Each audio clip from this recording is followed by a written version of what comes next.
people say that. If you took the words white and black and you reversed them, you might think David Duke was giving that speech. I think all of us have got to be sensitive to that. We can't get anywhere in this country pointing the finger at one another across racial lines. If we do that, we're dead, and they will beat us. So he was talking about Republicans will beat him, and he was talking about Sister Soldier, who said that maybe, black people should kill white people, what have you. But they were talking about racial injustice. He was talking about racial injustice and having made some mistakes. And when you make a mistake, you own it. But ultimately, you have to work together. No one says exactly what you want them to say in a negotiation. Do you understand what he was saying? And even if that relates now to Hillary Clinton, she's not going to have perfect language. Neither is Bernie Sanders. What are you looking for them to say? The language that you want them to say?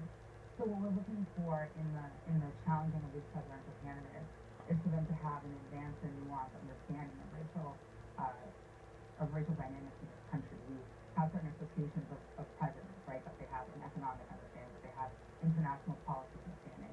And I think that what we're saying is that any president of this country needs to have an advanced and nuanced understanding of racial dynamics.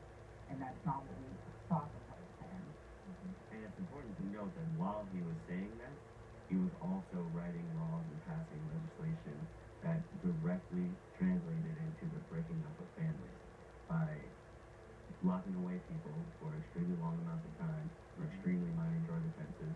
Black people at much higher rates than their white counterparts, even though whites and blacks use drugs at the same rate.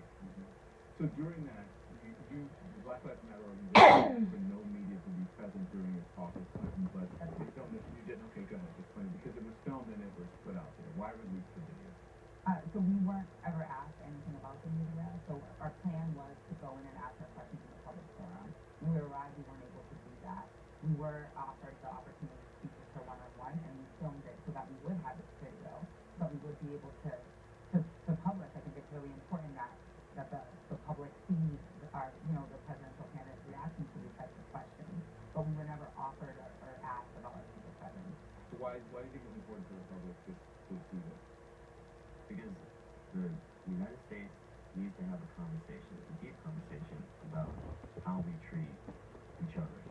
How Americans treat Americans, white Americans treat black Americans.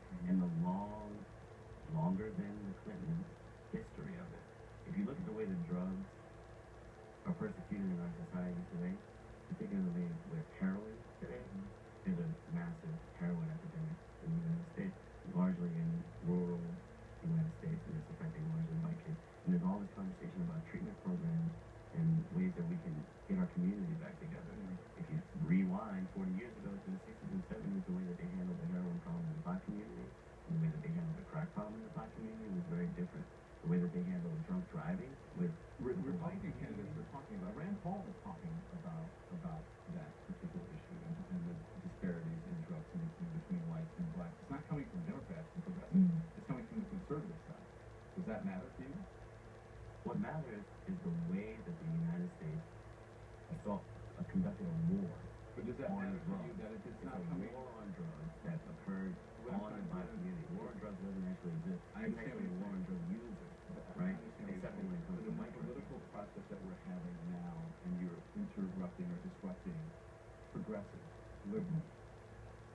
Is that why you're doing it? Because conservatives are talking about an issue, at least one, talking about it in a way that progressives or liberals are not talking about it.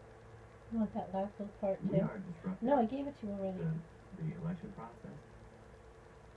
I wouldn't even actually call it disrupting. I think we're participating in the election process. And just because we're not doing it in a way that's respectable or is part of the process, I don't think it validates the participation. Give me a kiss. A big part of what we're bringing is a different form of conversation, right?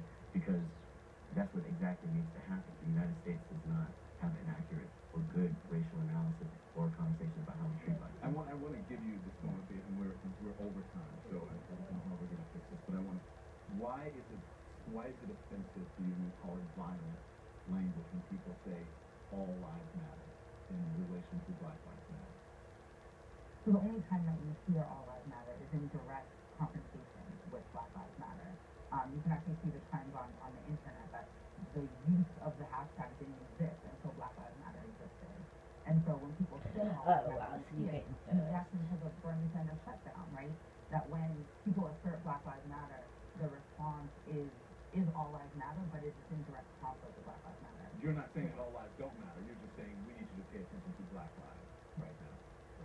And when people say it, it's the most angry, declaration of love that you can ever hear.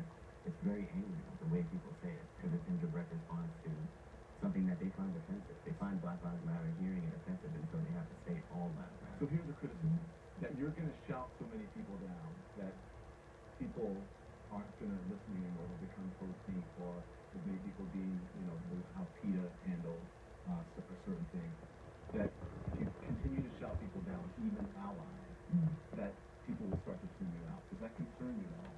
No, that's not what we're seeing happening. Also, we have a clear diversity of tactics.